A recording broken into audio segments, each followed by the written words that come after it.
hated it so fucking much, dog. Like, yeah, we just gonna build, we gonna go small ball, and we gonna be just like Golden State. Motherfucker, you know how hard it is to find generational shooters? All you need is the best shooter in history. Yeah, that's all you fucking need. Two of them. Yeah, right, two of them. That's all you need. Yeah, that's why, and then you're good. That's why the conk and nipple shit really like spooked me out so much, because I'm like, bro, if he's having an off night, what does he do? Like, if he, because I can go get, no, Malik Beasley was on a minimum contract before this deal. That's why really I ain't want to draft Jordan Hawkins, because I'm like, I could just sign Malik Beasley. Like, and you just got a shooter who, I mean, even though he wasn't really a great shooter in college, the idea of him as a shooter was a thing. So if I'm like, conk and nipple got to be Klay Thompson, like, for me to feel not played at taking him at 7, because if he turned out to be Kevin Huerter, I feel played. Yeah, and he could actually defend. Like, if you drafting, you didn't already. If you drafted Luke Kennard already. Don't draft him right again. Exactly. You ain't got to. Yeah, you don't want to do that. I get the idea of it, dog. Like, if we putting this shit together on paper and we say, okay, when this shit is healthy, plug in whatever fucking guard it is, and you got Zion out there with Trey Murphy and Khan and Herb or whatever. It sounds great, it do, but it just don't ever be that fucking simple, dog. It ain't never that simple.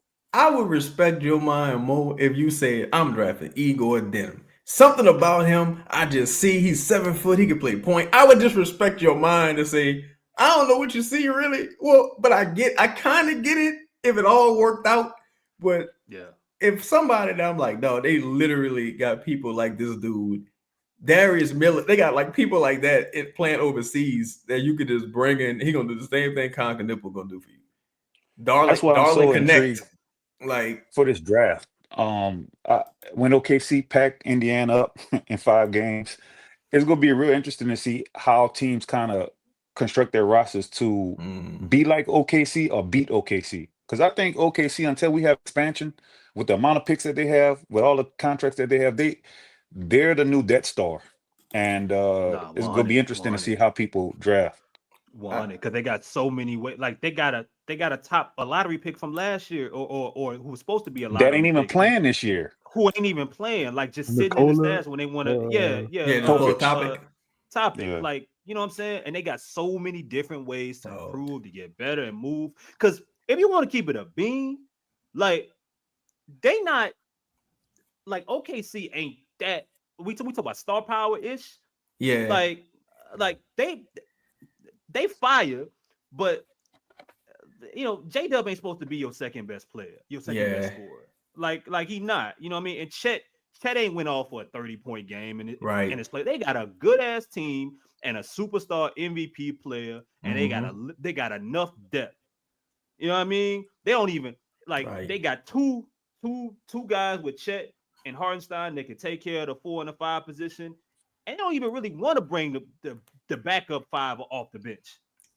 To be real. But I studied Presti, bro. I studied all his moves, and if you look at everybody on OKC roster, especially in their starting group, even the guys off the bench, all of them can defend, all of them can pass, dribble, and shoot. So I can tell you now, on the top of their draft board, I know somebody like a Neat Clifford is high on their draft board. I even know a player like a Danny Wolf, because he can pass, dribble, and shoot. He's high on their draft boards.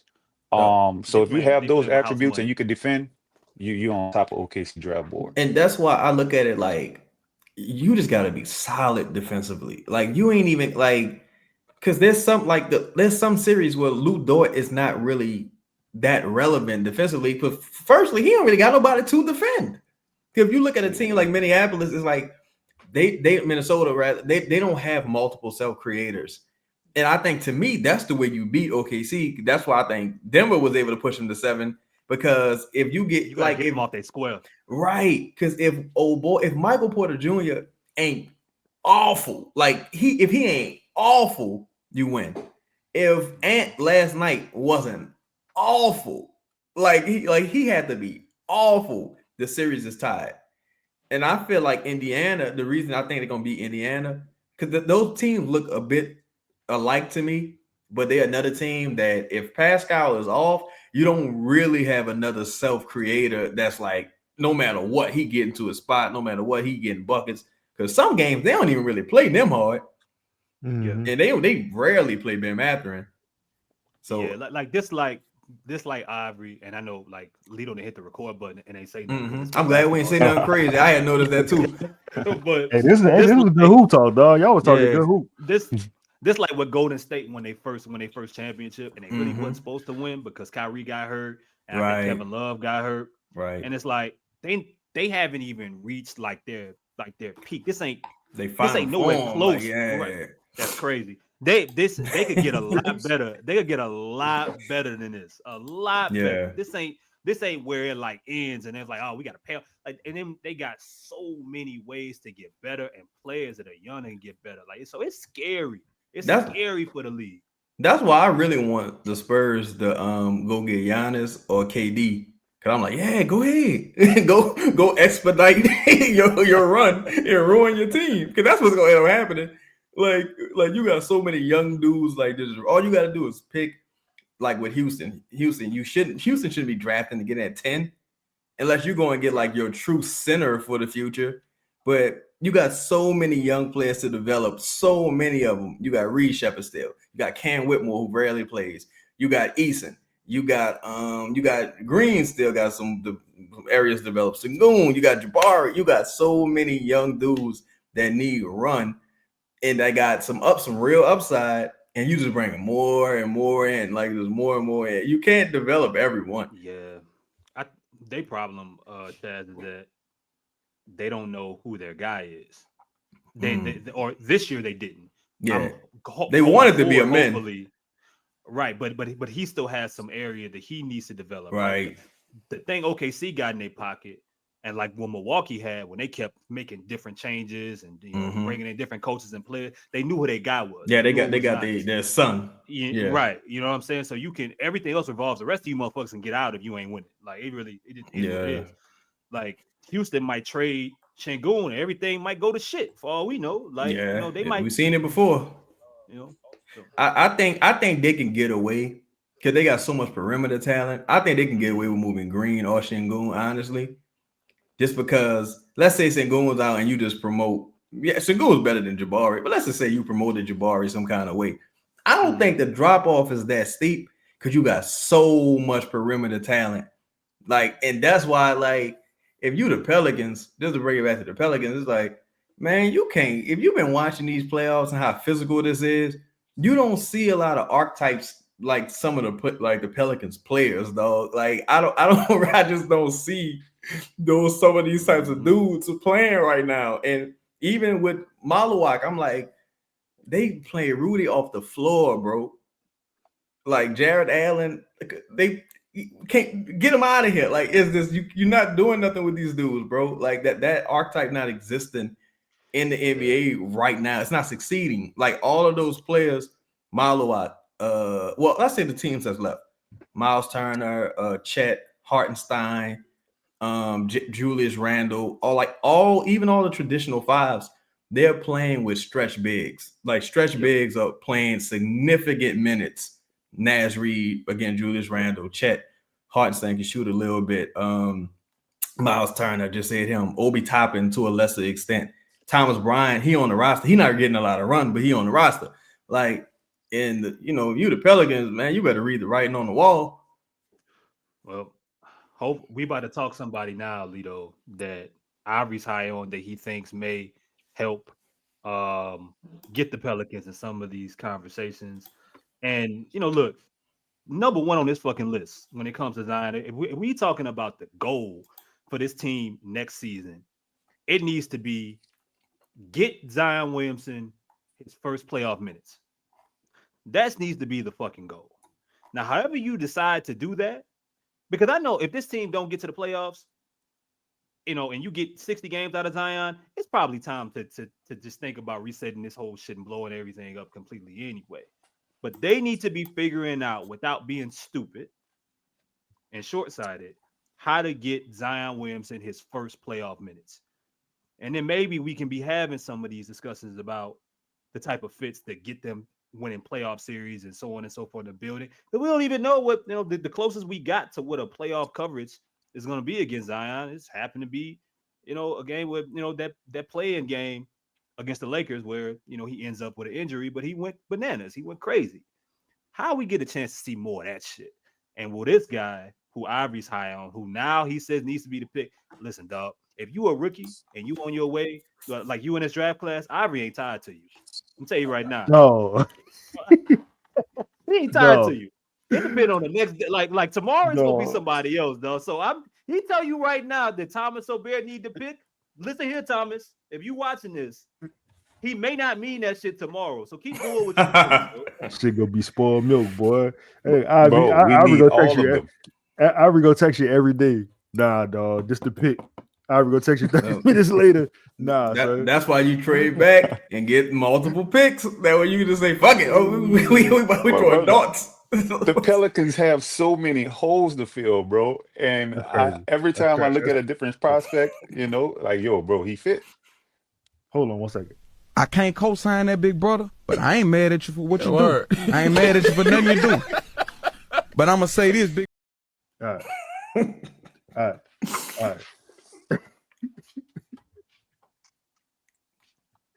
You muted, Chris.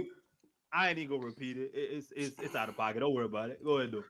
All right, man. Look, before we get started, man, you know, let's send some inspiration. I'm not gonna lie and portray this ultimate poise like I've had it figured out. Nah, I just didn't quit. That's the only distinguishing quality from me and probably whoever else going through this or went through this or is gonna go through this, is that I ain't quit. I went through every emotion. I went through every emotion with trying to pursue what I'm doing. You know what I mean? And I think that what gonna separate whoever's gonna try to go for something is that you ain't gonna quit.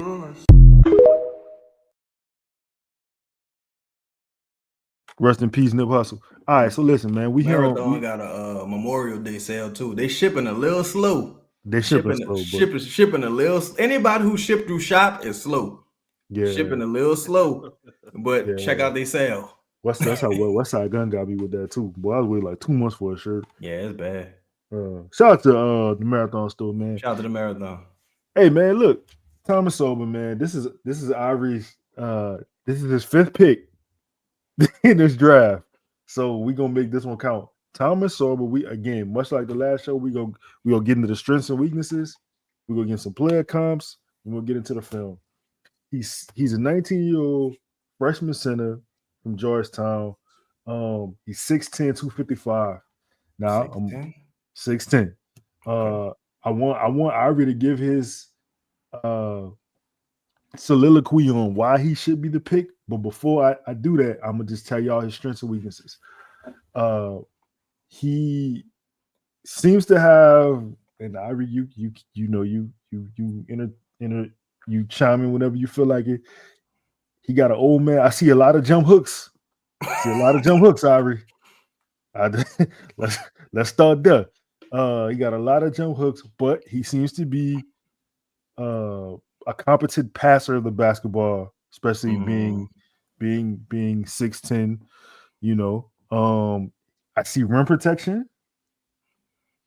I know you high on that. You high on any. You high on two. I don't want to say this. A 4 and a 5 man that's can defend the rim and like just that's. I'm trying not to pause this. Just taller basketball players. Let's say that. Yeah. Okay. Cool. Yeah. I ain't want to force you to say that. He a good rebounder. Now Ivory, this is something that. This is something that I we gonna defensive rebounder. Defensive rebounder. Well, okay. I would say both ends of the floor, really. Okay. He's not a great athlete. Like Trey Jemison bad or no, he's not that bad. It's 20th century athleticism. He not like that. Like he don't Georgetown too, like Ewan. Yeah. I would say Alonzo Mourning. Alonzo. Yeah, okay. He does struggle on the perimeter. He can't move them puppies. Them puppies not moving. I'm gonna tell He's you not these terrible. comps right now. Huh? Who is Ivory? comps? I say he's not terrible on the perimeter. Chris, we get to his cops. Don't trip. Hold up. Amir Ashik. Hold on. He got some cops. He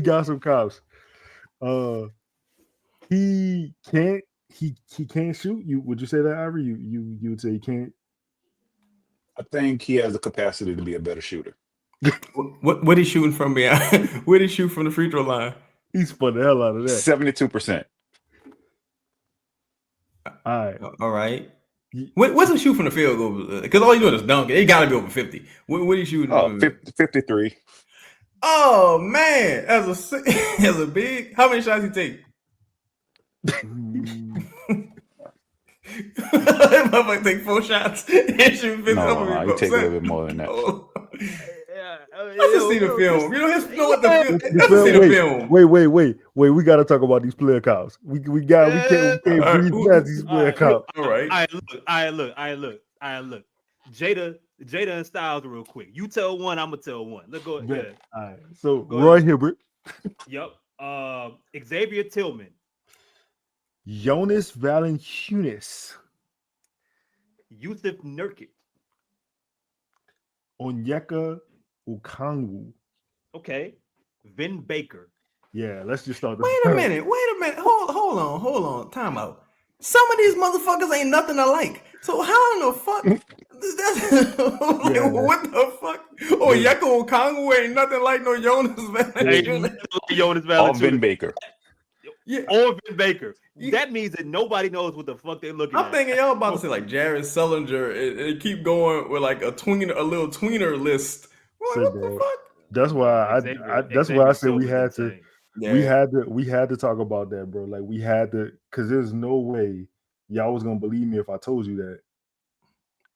Man, he's built like Andre Drummond, but better defensively. Not as good of a rebounder. Wait. When you talking about like freshman at UConn, Andre Drummond better defensively? Oh yeah. Thomas Sorber, yeah. Let's get into let's watch this. 250 pounds. I'm ready to hate. I ain't gonna lie, bro. I'm ready to hate. All right, man. So Chaz wanted to know: it's 4.5 points a game, 8.5 rebounds, 1.5 steals, 2 blocks, 2.3 turnovers, 50% from the field, 72% from free throw line. Not really tripping over the 3-point percentage. Yeah. Solid numbers. I'm intrigued. Let's do it, man. Let's see what we got. Did he average more blocks per game than Maluwa? He did. He got a 7'6" wingspan. I gotta see what's up with that. Show some agility in the air there. I like that, man. The face up game. Left, right, left. All right. Okay. Watch out, little bitch. Yeah. Little barbecue chicken alert. Okay. Like he got good hands. Does, unlike Malawak. Oh, little boy. Oh, watch out, bitch.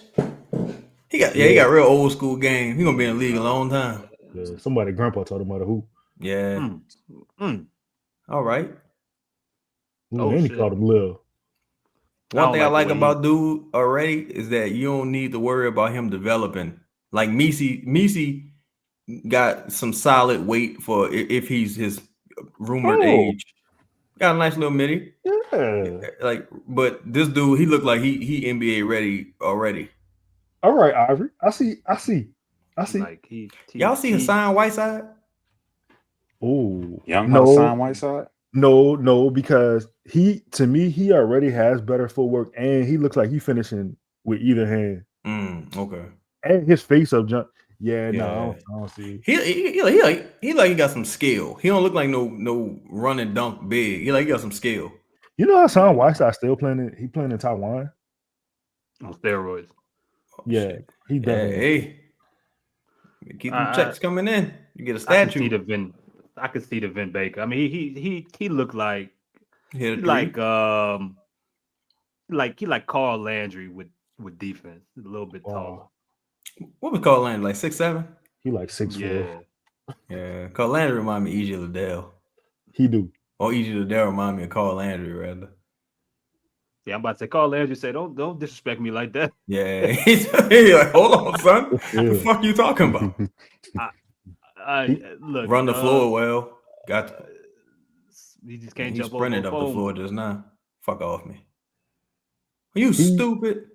He seals very well. He holds his position on the floor.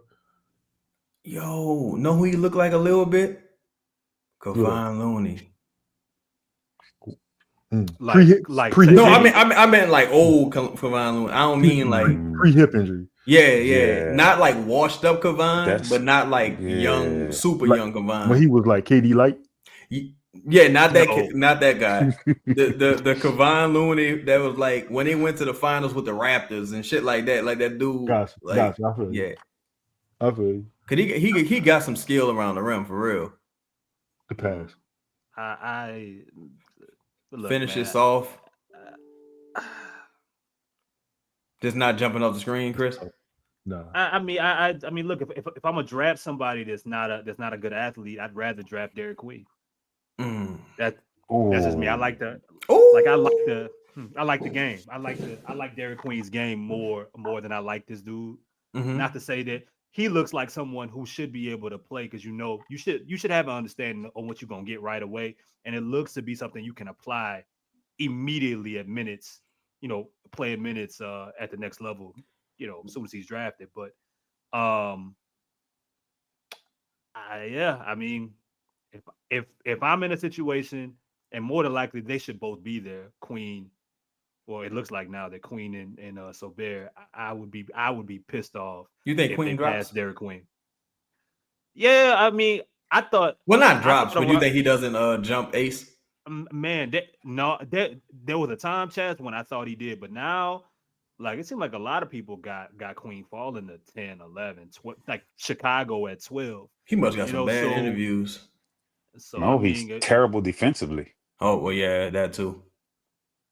I told y'all, shout out to Baltimore. There's one time, man, I was at work, and we was talking about the accents. They say Doug. They don't say dog. They say like Doug, right?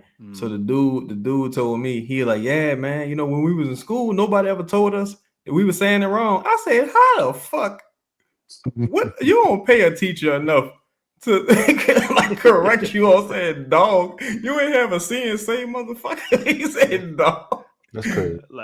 But that's not one of the words that they breaking down and at the fucking spelling, dog. Like, that's like something I just assumed, how to spell that, dog. Like, come on.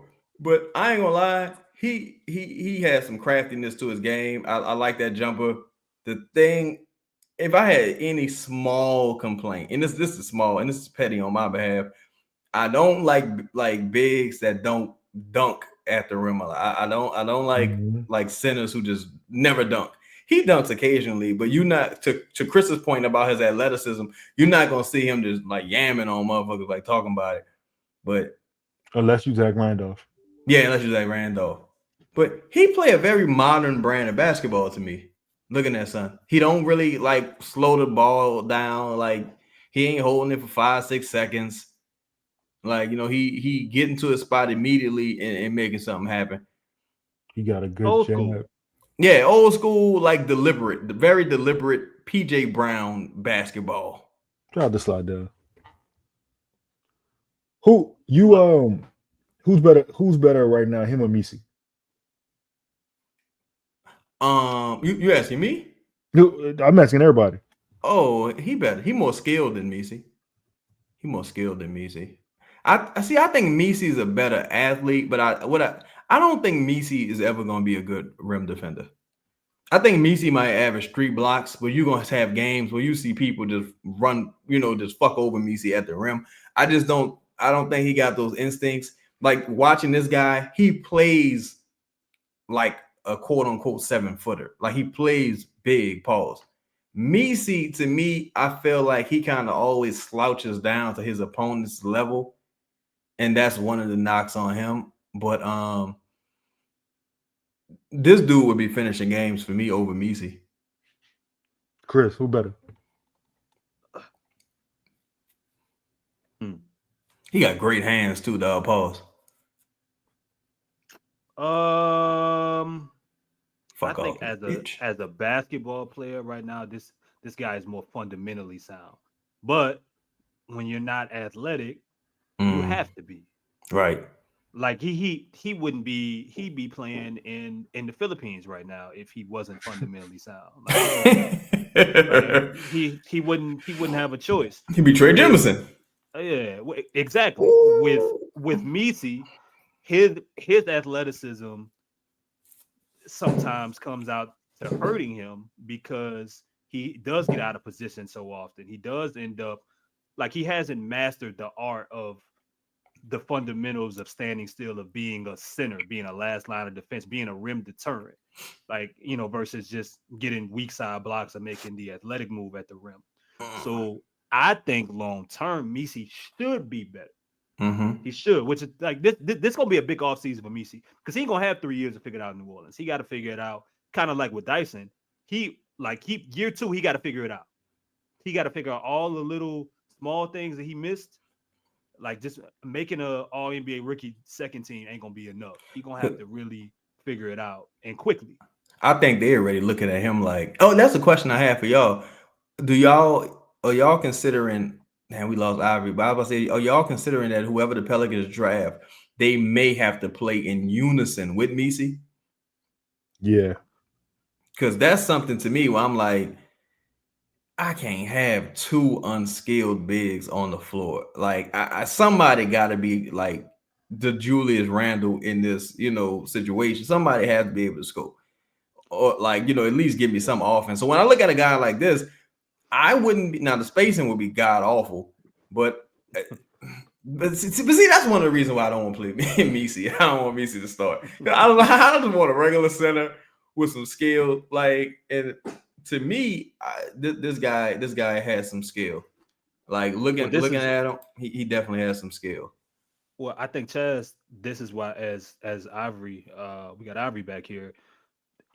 This is why I think they brought in a guy like Olynyk last year, like to where like Olynyk has enough skill at his size to kind of, and spacing ability to offset some of the things that Missi isn't able to do well. If you're going to run a double big lineup and move Zion up in your you know, to a 3 or, you know, a guard, whatever you consider. So I think whoever they draft, unless they draft a true center, like if they draft Maluwak, I think it's, you know, it's over with.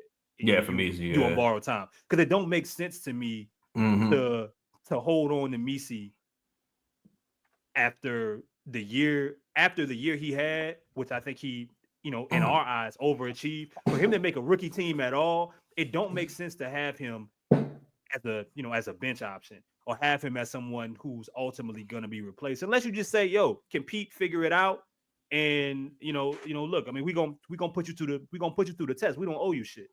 But it wouldn't make sense to me to put him in a situation where he's sharing, you know, he playing 20 minutes a game. Right. Like you either think Missi got another step to take from the guy that was last year that can really be a dude you could play 25 minutes a game, or you think he's gonna be a dude that's sharing time the rest of the way. And if that's the case, if you think he's a 20 minute a game center, ultimately, I'd much rather you package him in something and trade him if you were drafting your center of the future with this. I think even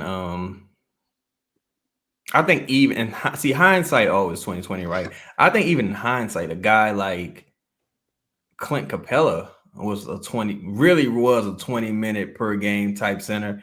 And I think if you got that for Missi, that would be ideal. I can't see a real situation to where you're closing games with Yves Missi. He doesn't do enough on the defensive boards. He's not really a rim deterrent.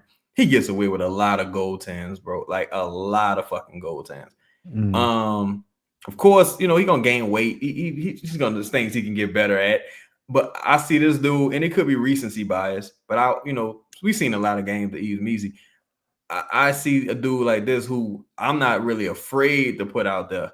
Now, I haven't seen his lowlights yet. Now, that's another thing. If he getting killed on the perimeter, you know, that's another thing. But I think with dudes like Missi, and even with this guy, you just need a co-starter. You need to be able to throw 3, 4, well, at least three different centers at a different team given the situation. Like, think about how sparingly the Warriors used Festus Ezeli or Maurice Spates. You know, you just need to be able to throw different looks of different skilled bigs out there, I think. And even if you don't have that star center. I'm with you. I think there's nothing wrong with having a variety of. You can have the same, like, positionally, you can have the same players as far as, like, you know, their position, but the variety in which they play is the thing that gives you the advantage. Mm-hmm. Because, like, most states play nothing like. Go ahead. I'm sorry. Nah, go ahead. Go ahead, Lito.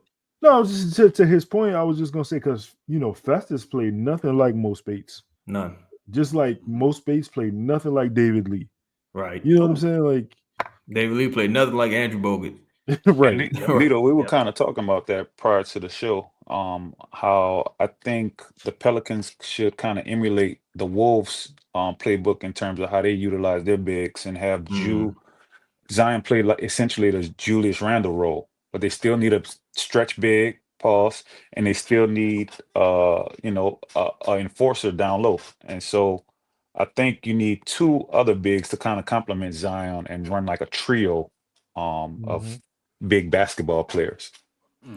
Like for myself, I personally kind of a little bit believe in Carlo, right? That's someone else we're forgetting here. I think Carlo's rotational.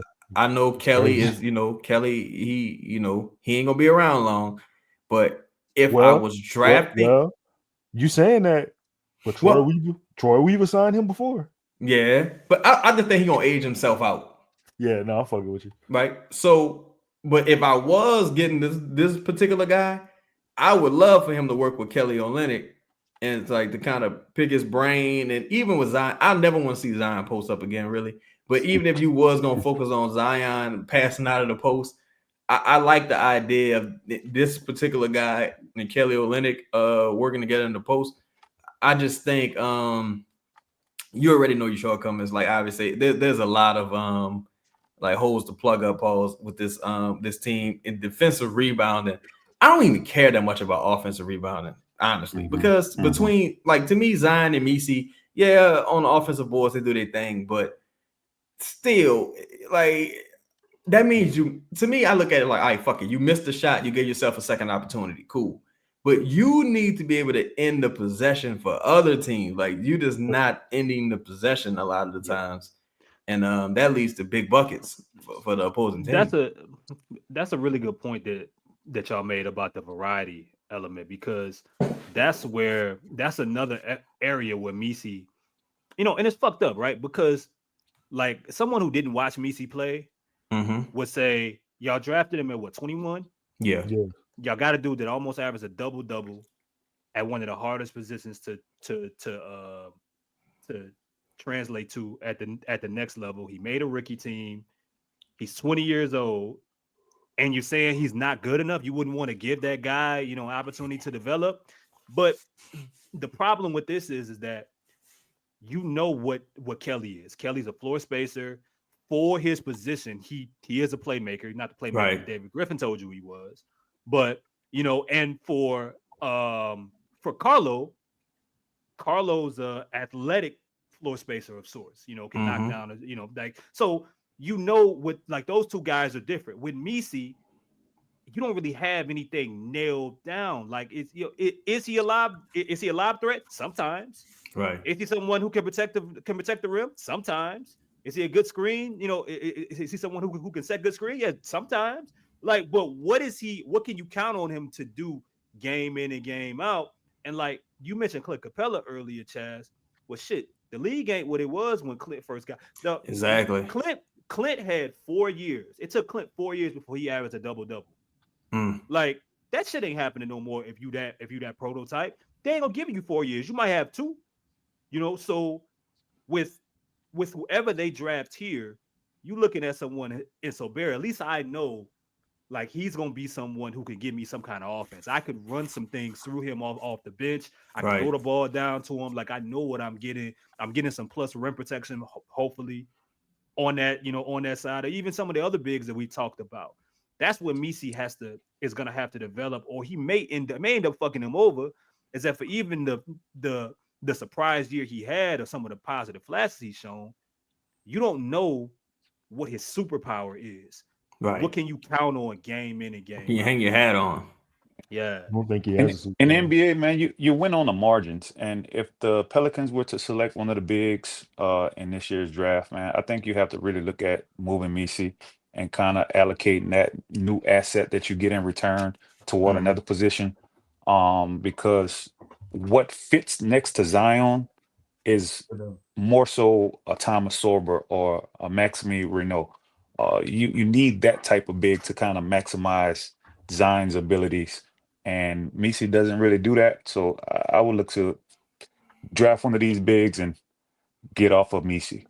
And honestly, it's the same thing. Like when I spoke about Malawak, it's like Lively aside, and I don't even remember Lively played that much. But even with Gafford, those type of bigs just ain't really when it's in the playoffs. I just haven't seen those type of bigs be especially successful recently. You got 2 years of data with Jared Allen. You got a bunch of years of data with Rudy Gobert, and like all the defensive player of the year talk. Like, yeah, that shit cool, but dog, you gotta outscore niggas and mother in the playoffs. It's just different, dog. Like it's just, and Rudy, this is the best Rudy ever played in the playoffs, and he's still getting played off the court.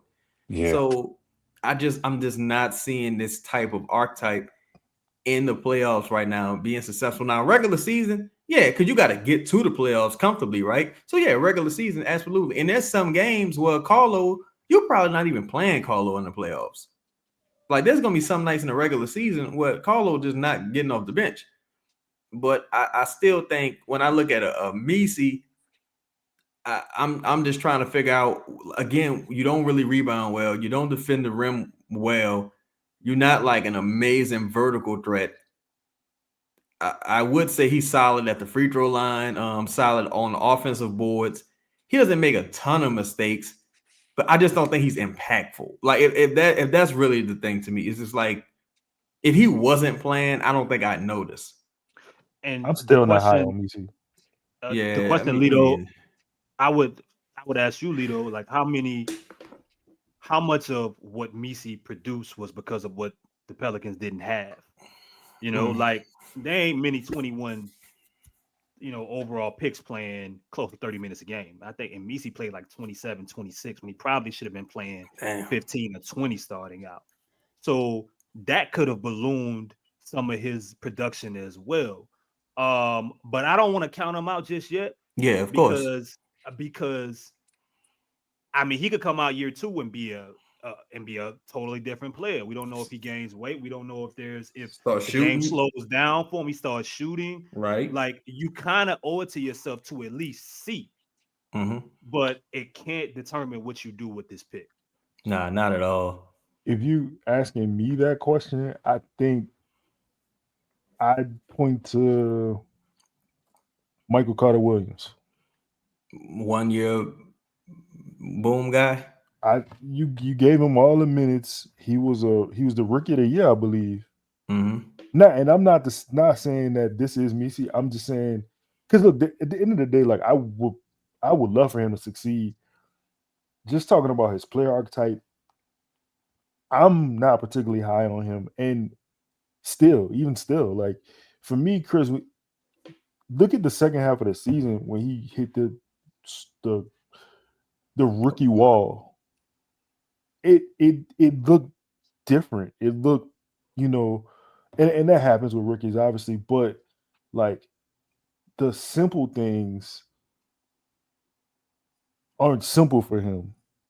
The things that like somebody who had been playing basketball their whole life would pick up on, or things that, he's still learning. And that's not a knock on him. You pick up the game whenever you pick up the game, but it's kind of like, and I'm not comparing to Jackson Hayes, but it's kind of like how long do I have to wait? How long can I wait for him to become who he'll become? Well, you got to give him more than a year, though. No. Yeah, for sure. Because there's certain things to where it's like, okay, if I tell you not to do something one time, like I owe you a warning, right? Before before violation happens, right? I owe you at least a warning. Now, if second year, if I say, Missi, we told you about that. Like, we need you to work on this, that, and that. And you come out and you the same player. Well, now it's disrespectful, or you just this is who you are. And now I gotta move accordingly with it. That's the thing with that. Like, we haven't, and this is part of the Pelicans organizational issues. Right. They haven't had enough players that we've gotten a chance to really see develop, bro. Really, like, I mean, so we don't know, like, we talking about Missi, like, I mean, what, 19, 20 years old? On paper, we don't know. Yeah, right, on paper. But we can't, like, the book ain't closed on him. Right. So, but at the same time, it gotta happen this year. It can't be the year 3.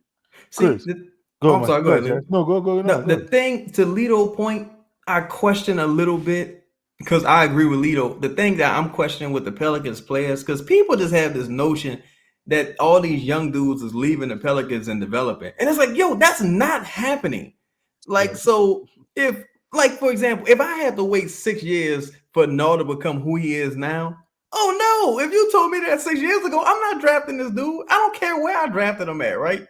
So the thing I question is, with someone like Missi, I'm looking at, what's even the best case scenario for this guy? Like, and is that best case scenario anything more than a rotational big? So, no, it's not. Hey, it's not. Like, I think if we've been realistic, like, bro, I tweeted this one day. Somebody asked, like, what's the ceiling for, Missi? I was like, a rotational big.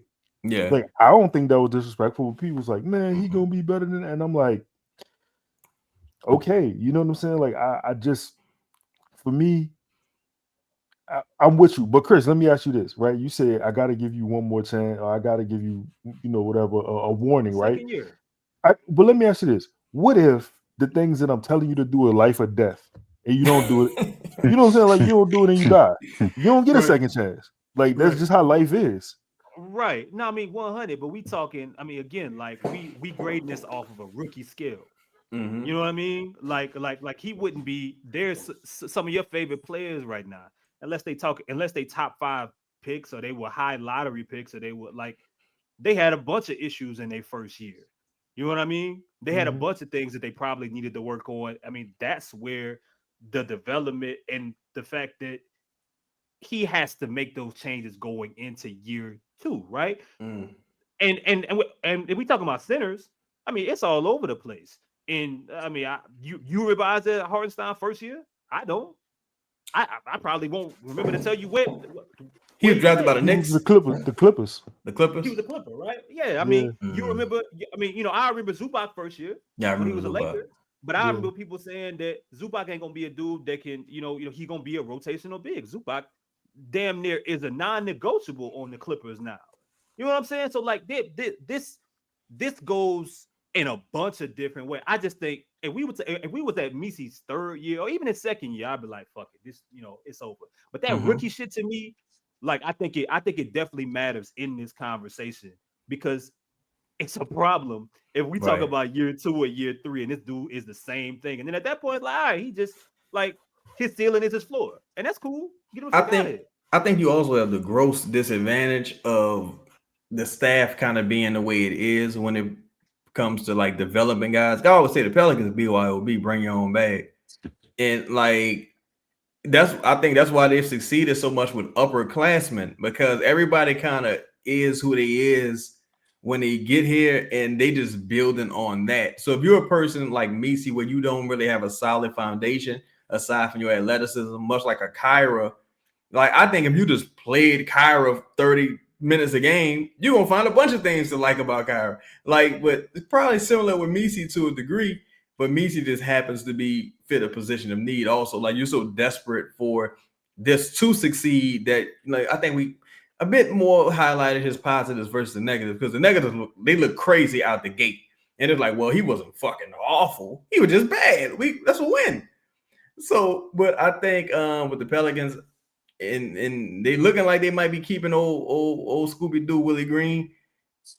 I think you got to get somebody with a bag to come start. Like you got to get somebody who's at least skilled to come start. Because if you keeping Willie Green, you ain't got the they're young, they got to develop excuse because they ain't gonna develop under Willie Green. Like you're wasting everybody's time. So you kind of got to get somebody who's ready to play, even if you kept Missi, because I like the idea of Missi in theory. But you gotta if keeping Missi and Willie Green, you just cutting off your nose to spite your face. You might as well move on for one of them. Yeah, Chris, I think I hear you about the 1 year thing, but again, man, in the NBA, you have to look to upgrade your team at every avenue possible. And I think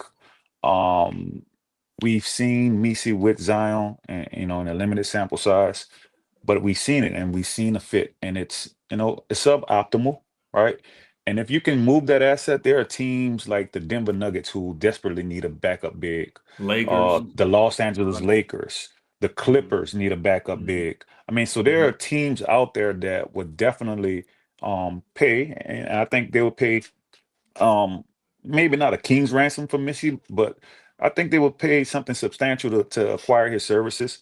So I think you look to, acquire whatever assets you can get back in return, upgrade at the position via the draft, because the free agent class isn't that popping in terms of bigs.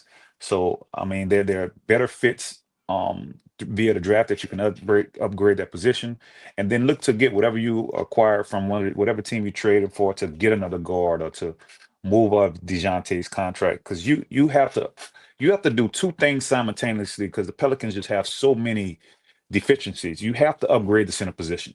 Right. You have to do something about the DeJounte point guard situation. You have to address that as well. You have to address CJ and his declining ability defensively at the shooting guard position and the last year in his contract. Jordan Hawkins doesn't seem to be panning out. So you need to look at that shooting guard position. You need to look at that point guard position. You need to look at that center position.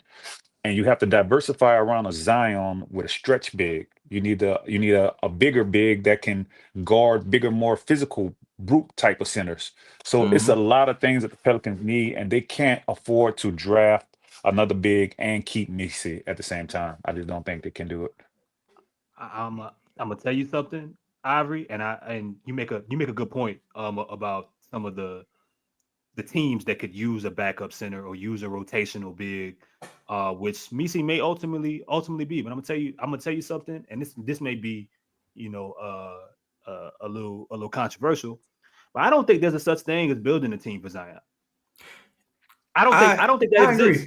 To be honest, I agree. Were you done with your point, Chris? Because I won't interject. I don't think you necessarily. That's why I keep pointing out. Like, I don't think a lot of these things work anymore, regardless of Zion.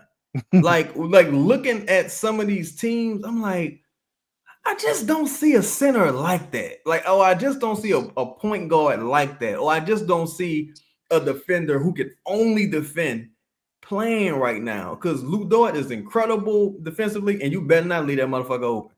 Like, you know what I'm saying? Like, he's capable of like 30-point outputs, like just on a whim. Like I've seen it in the postseason several times. And I'm like, some of the guys I've seen with the Pelicans, I'm like, I've also seen you in the postseason, doggy. I got dirt on you, doggy. Like, it just wasn't there. You know what I'm saying? So that's why I'm like, if I remove Zion from the picture, I'm like, all right, cool. Let's take Zion out of the picture. Let's put Anthony Edwards in his place, right? It becomes a little cleaner because Anthony Edwards can shoot. Anthony Edwards has, he's defensively solid. I think Zion can be defensively solid, but Anthony Edwards, of course, has more versatility to his game. But I still look at it like he's running into some of the same issues where it's like, yeah, matchups make, series or what have you, but it ain't a coincidence all the slow lumbering bigs are all being played off the floor in every series. And a guy like Miles Turner, who I always thought Miles Turner was kind of soft, like can't really rebound, he don't really shoot like that. and you got a person who we all thought to be a dog in Josh Hart. Like, he playing Josh Hart off the, well, it ain't the one-on-one matchup, but he got Josh Hart and Cat looking like, ain't no we can do. Like back-to-back conference finals, bro. Like yeah. And you know, Chaz, and I'll say this, man. Like when it comes to Zion, man, I think that, you know, the other tough element is that I don't think there's another player, and it's so odd for somebody that has missed the amount of time that he's missed and hasn't played, you know, in a playoff game. I don't think there's anybody in basketball that gets the coverages that he gets. Where he gets them at. I don't think that there's a single player that is guarded the way that he's guarded, because he's so unique. And it's like, you could ideally put 4 shooters out there if you want to, and everybody's gonna collapse every single time he gets the basketball. As soon as that motherfucker starts to dribble, as soon as he starts to put the ball between his legs, all the attention is on him. Like, I mean, I've seen, you know, like, man, and I've told this story many a times, bro, but I was shocked the first time I watched somebody leave JJ Redick open in the corner because Zion was driving. I thought that was insane. But you watch some of these other superstars, they get one-on-ones from time to time. That shit don't exist for Zion. When Zion gets ahead of steam, unless you are moving out of the way, you are fouling him, or he is getting 5 players that are gravitating towards to him, and you got to swing over, you know, away. So I think Ivory, gravitating back to your point, and what Chaz mentioned about you needing, you definitely need a stretch big. I think that's always been something that makes, that's the no-brainer element that they've missed for so long with him. But when we talk about everything else, I have no idea what it means to build a team around Zion, which is why I don't think it truthfully exists, because they haven't even figured out what position they want to play him at. We 7 years in. They just figured out in year 6, you know what? We're going to move him up. He is no longer a power forward. They just figuring it out now where exactly he fits as a player in this league, or as a, you know, when you're sliding in, you know, a rotation. So if we 7 years in, Ivory, and we don't know how to build a team around you, it really can't exist.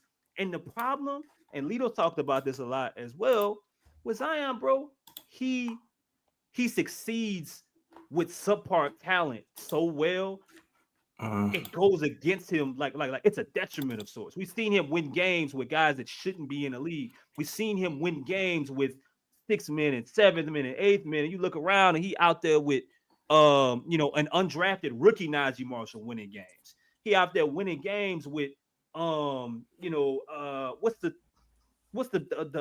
black guy that ended up being a Laker? He's a center. He's super dark. Super dark. Winyan Gabriel. Well, Gabriel was on Pelicans when he was there. Yeah. That was like year 2, I think. That boy, you like Ebon from Static Shock. So that's it's a never ending. It's a never ending question mark with him. And you gotta hope that Joe Dumars finally figured this shit out, and Zion finally figured. Can I post this? Because I went back to watch Zion last game against Minnesota, right? I don't know what he got. I think it's Ant. It got to be the Ant thing. But I don't know what he got against Minnesota. But I saw this coverage, right? Now, mind you, he goes to the rim, he scores here. I screenshotted about 7 pictures of coverage just like that. And the motherfucker scored. Mind you, this was an extremely physical game. It probably should have been a couple flagrants called against McDaniels on Zion. He scored on those about 5 out of 7 times, like easily. Like, it was crazy, right? But to me, the thing is, it don't take much for him to succeed. Like, to y'all point, it take more for the other guys to succeed. And that's the thing where I'm like, all right, yeah, Zion can throw alleys to fucking Carlo Magnovic. He can make Carlo look solid.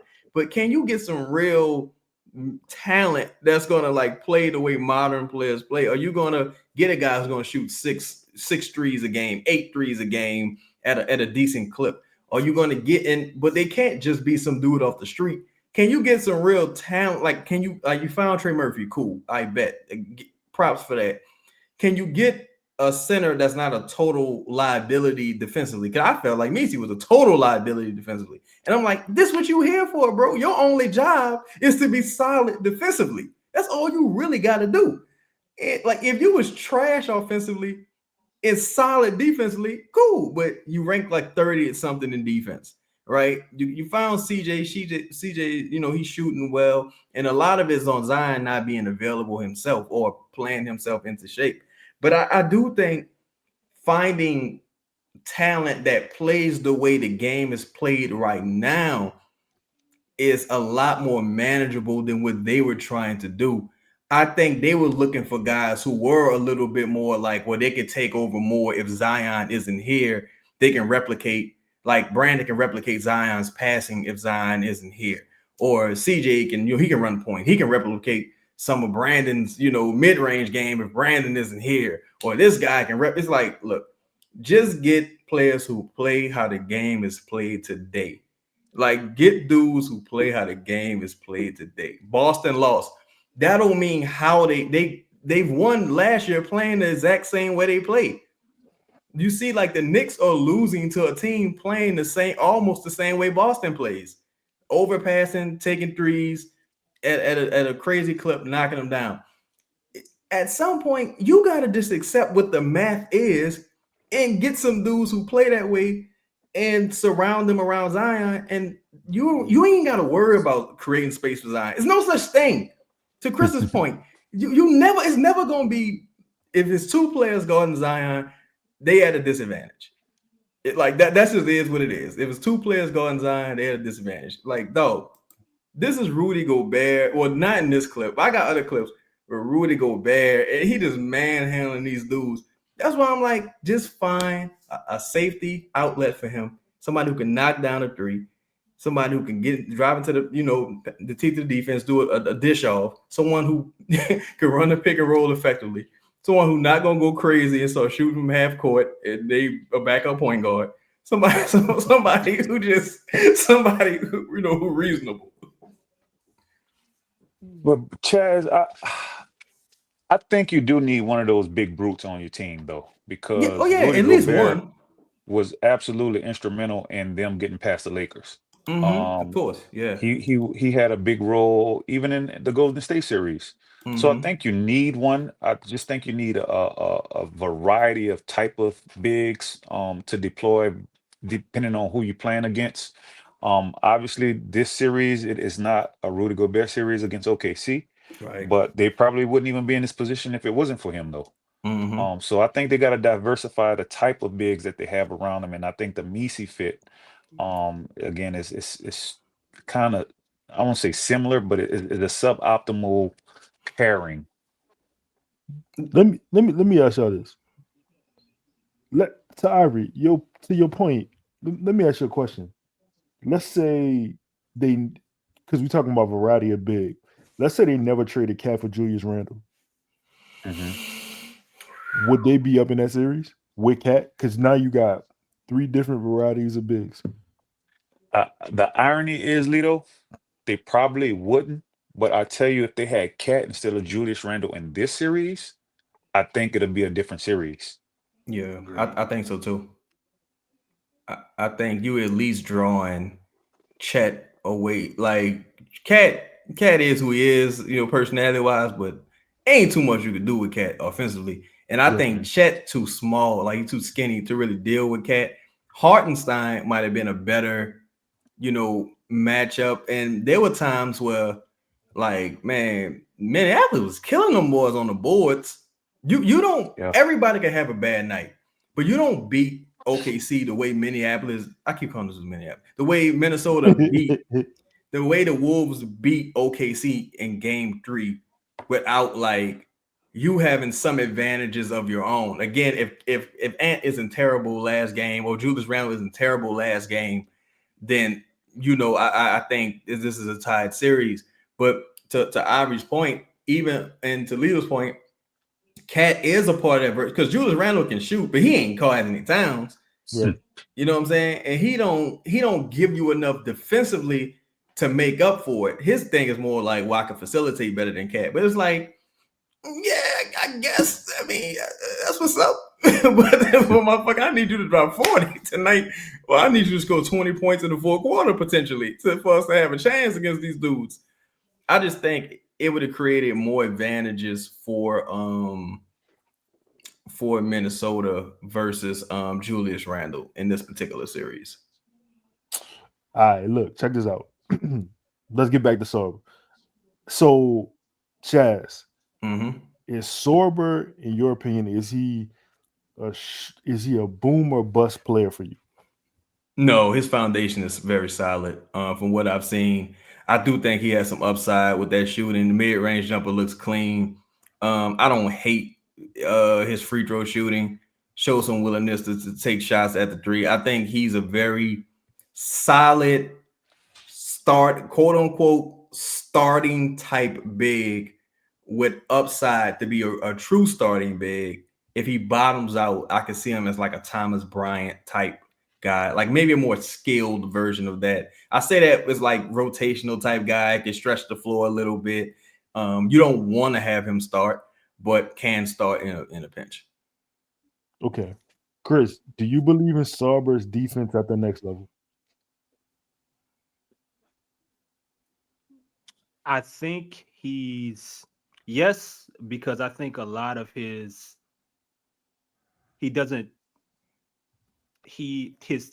floor is solid, right? I mean, I don't know if he's going to be a guy that averages multiple blocks at the next level, but he's someone that already, similar to what he does offensively, he's fundamentally sound. And, you know, in a lot of ways, like I think that's like advanced for someone to be 18, 19 years old, for us to be talking about how good you are fundamentally at those positions. Like that means you're ahead of the curve. Like these things that at the guard position and the big position get you in trouble at the next level if you are not. And if you're in situations where you're going to be the last line of defense, well, if I don't have to worry about how smart you are, or I don't have to worry about your IQ or your ability to simply, get your hands up, or your ability to know on your own, even if the coverage is dropped, that maybe, you might have to step up a little bit, and just things like that. They help you out for a young big. So I'm not concerned with it. I don't know if he'll be the same, if he'll have the same numbers necessarily, but that part is at least encouraging that he's showing the smarts so early in his basketball career. All right. Are y'all worried about him being 6'10"? My bad, dude. No, you good. That is literally the next question. It's literally a two-part question. I see this your guy. But this is you gonna for the moment. You change them like tires. So you know what I'm saying? Like he might be the spreader day. I don't know. I'm just saying. Do you first question for you? What is Sorber's ceiling? Does his lack of athleticism deter you? No. Even though, and I wanted to address Chris earlier when I dropped out. We was going off on my boy talking about he be playing in the Philippines. But hasn't athleticism become just a tad bit overrated? If we look at some of the best players who are dominating in NBA right now, I mean the top of the top, I mean, can't we say that athleticism is slightly overrated? And the reason why I'm not scared with Sorber is because at 6'10", okay, I wish, maybe, a little taller player, but man, that 7'6" wingspan, man, that's very enticing, to have on your front line to protect the basket and even alter shots, and the way he's built physically, thicker paws, that is a force around a basket that you have to account for, and it doesn't show up in the stat sheet necessarily, but on the court you feel, when you drive into the basket, into the lane, having someone with that physical presence, it's a different type of feel when you're in the game. How many games did he play? I'm sorry, go ahead. Lito, that sounds like that stunner line that you love so much. If it was an issue, you'll feel me. Dang. That's basically what he described about. You know what I mean? Put some respect on there. What is the ceiling though, Ivory? What is the ceiling? I think he has a Triple J like ceiling. Who? Jared Jackson Jr. Yeah. Hey, Jeff Jarrett? Wait, who? No. Wait, who? No. Wait, No. well, No. wait. Jared Jackson Jr.? Yeah. Yeah. Oh man. Yeah. you But ain't he gonna actually rebounds. you ain't gonna believe the name that popped into my head. I'm Who like, you got? I said he could be a very, very poor WIC welfare DeMarcus Cousins. Wow. I say that because his willingness to face up, he can put the ball on the floor a little bit. How he finishes around the rim. Of course, Boogie wasn't very athletic. How he finishes around the rim shows me this is someone who has really good touch around the rim. Because I thought he was just like a typical big just dunking on motherfuckers. That's why I was like, damn, his field goal percentage is only 53. Because if he was just dunking, I was like, that's a little low. But the fact that how he's scoring, like up fakes, putting them in the post, nice moves. I ain't gonna lie. That's to me, this is why you trade back. Someone who's intriguing like this, to me, makes the case for trading back. But yeah, I think very, very, very poor DeMarcus Cousins. Ivory, let me ask you something, because so to your comp about Jaren Jackson Jr. Because I don't think I see it, but I am curious, and I'm not gonna act like I That's see his it, but I ceiling do. outcome. I'm not saying he's Jaren Jackson. I'm saying Yeah, that's no, his I ceiling don't. outcome. Okay. I don't see it. I don't see it as like if you take the ceiling off and you like to the sky. Like, I don't. The ceiling is the roof. Yeah. But I am curious, because like one of the things that Jaren has become so good at, like he takes away ground and space very quickly. So like even if you got to step on him, it's only a matter of time. Like it doesn't really matter, because he covers so much ground. And his ability to locate the basketball, I think, is what's so special about him. And the wingspan. So so it's I could see what you're thinking there, but do you think now Jaren Jackson's a better athlete than him? So how do you think he makes up, if that is his ceiling? How does he make up for not having that level of athleticism, but being a similar player when we're talking about some of the things that Jaren Jackson does so well on the defensive side of the ball? I think he makes up for it with his length. Pause. Like he's 7'6" wingspan. I don't. That was the second longest at the combine. I think only Malawak had a longer wingspan. So when players think that they're going to be by him, and even in the highlights the defensive portion, there are some guards that beat him to the basket. I mean, in a straight line, but he was able to block the shot off of the backboard due to his length. I don't think Jaren Jackson has a 7'6" wingspan. I'll check, but I don't think it's not even close. I think last time I checked, it was maybe 7'1", 7 feet, 7'1", so about a neutral wingspan. But man, this kid has about 5 or 6 more inches, pause, on his wingspan. But yeah, I thought, yeah, I thought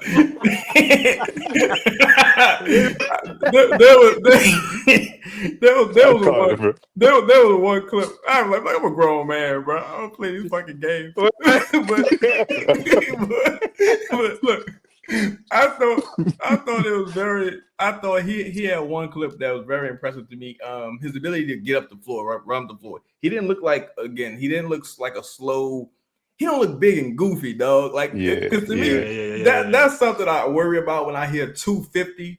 Because I'm like, all right, if you're a heavier big, and you're not 7 foot tall, I'm like, oh man, I don't know. But looking at him again, the way he was able to finish and contort his upper body in the air, I'm like, all right, he got some agility. So I don't think he's gonna be, goofy looking out there, So that's something. He's an interesting prospect to me. This is my first time hearing about him and seeing him, but a lot of stuff he did kind of jumped off the screen to me. Then the last point I'll make is one of my critiques about the Pelican roster is that Zion has always been your most physical force. And then after that, it's a huge drop off, right? Yeah. And when they play against teams like Houston, who are just filled with tough guys, OKC, they can kind of neutralize Zion. I think that's an element that the Pelicans need to address, having another physical force, especially in the front court next to Zion, that if a team like Houston plays against the Pelicans, that we're just not at such a physical, forceful deficit. Yeah, I totally agree. Green happy. You look at OKC, bro. It's like Shea and Chet, but see, Chet's 7 foot. He can get away with that, and his game was a little more finesse. He get away with that. But like even Shea ain't afraid to get to the line, and like for dudes who like undersized physically, you got to surround them, like you say, with toughness. You got to surround them with an OG Anunoby, Josh Hart. You got to surround them with Luke Dort, Alex Caruso.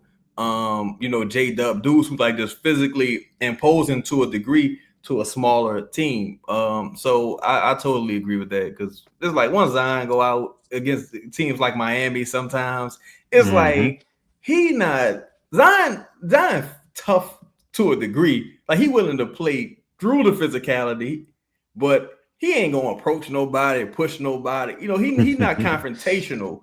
So at minimum, you need some confrontational people. Like Zion ain't confrontational whatsoever.